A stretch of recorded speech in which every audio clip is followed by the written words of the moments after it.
Hey everybody, it's Jason, suburbangardening.net. Thanks for joining me today. I'm going to show you how to put together this dual 5-gallon bucket holder that you can plant some tomatoes in or other vegetables. Right now, as you see, I don't have any dirt or anything in here, but that's what I plan on doing with these.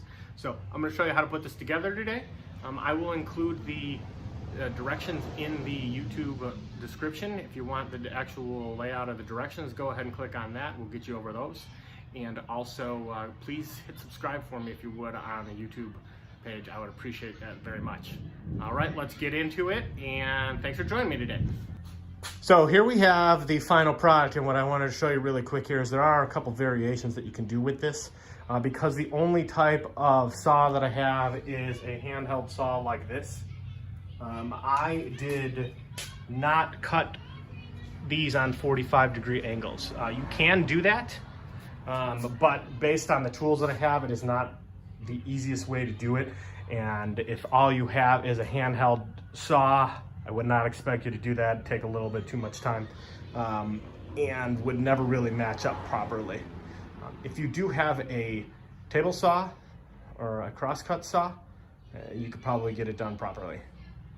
Okay, so ran into some recording issues, so we're just going to go over the instructions our PDF file here. This you can access in the description. This is exactly what this is. So a little quick description.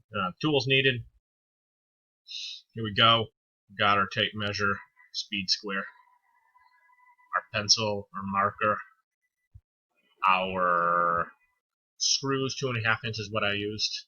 You can use up to 2 3/4 inch. Circular saw or a miter saw. This is our circular saw here. A drill and a radio. A radio will keep you occupied when you're working on this. Wood. Total wood needed here. This is what we'll need. We'll need 3 pieces, 2x6, 8 foot, 2 pieces, 2x4, 8 foot, 1 piece, 1x2, 8 foot.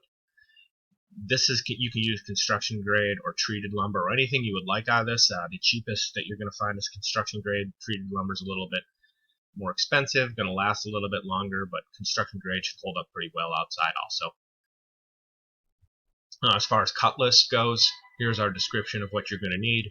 So in full honesty, I tried doing the miter corner cutlass type with the 45-degree angles here. Problem was, with the circular saw, getting them lined up and screwed together properly wasn't working out very well, so I scratched that idea and went fully to the no miter corner cutlass.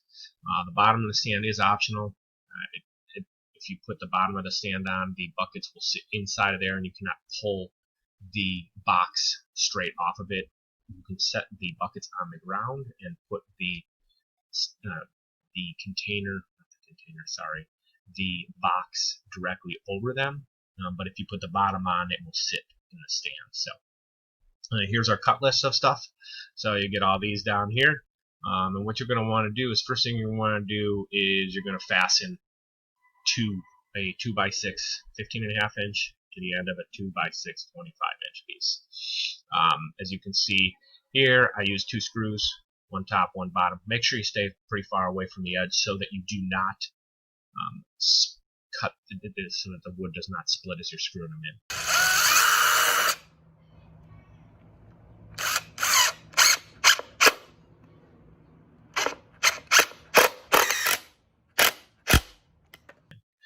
Do it on all 4 corners. So you're going to want to do it here, here, here, and here.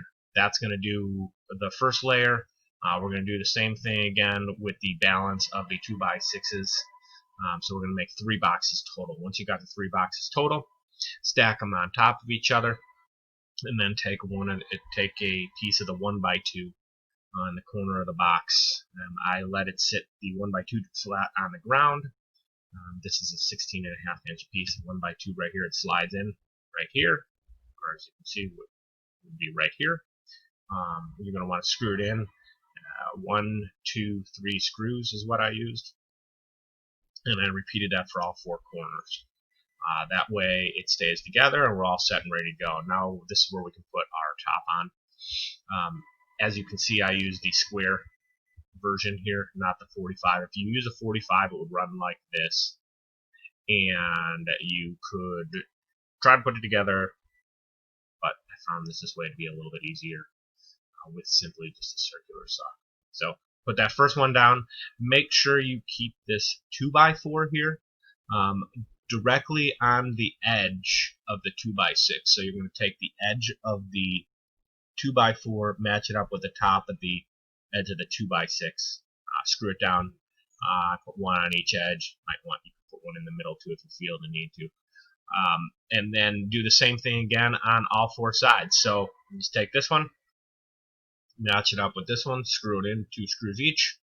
Same thing, 2 screws each here, fill it up, and we're all set and ready to go. The whole box is done. At this point, if you do not want to do the bottom, you can skip the next page. This way, like I said, this is where if you want to drop the box on top of this, you can put it directly over the 5-gallon bucket. On the next step here, this is where we can do the bottom. We're going to take this one piece 2x4 25-inch, slide it flat to the bottom of the box, screw it in 2 spots, one here, same thing on the opposite side, here and here. Stabilizes the bottom, and then we take the 14 3/4 inch. I did a little bit under 15-inch. You can go up to 15-inch. I just like that it was set back a little bit. I went to 14 3/4, and what I did, I screwed right here into the 1x2, here into the 2x4, and here into the 1x2. I did the same thing on the bottom, and down here, 1, 2, 3, flip it over, and then it's all done. And that's it. Pretty simple. So that's how everything is done. Thank you. All right. Thanks, everybody, for joining me this week. Go ahead and, if you would, please hit subscribe on the YouTube channel. Share this around for me. And also be sure to follow us on Facebook or on Twitter. All the links are in the description. I appreciate it, and everyone take care. Thank you.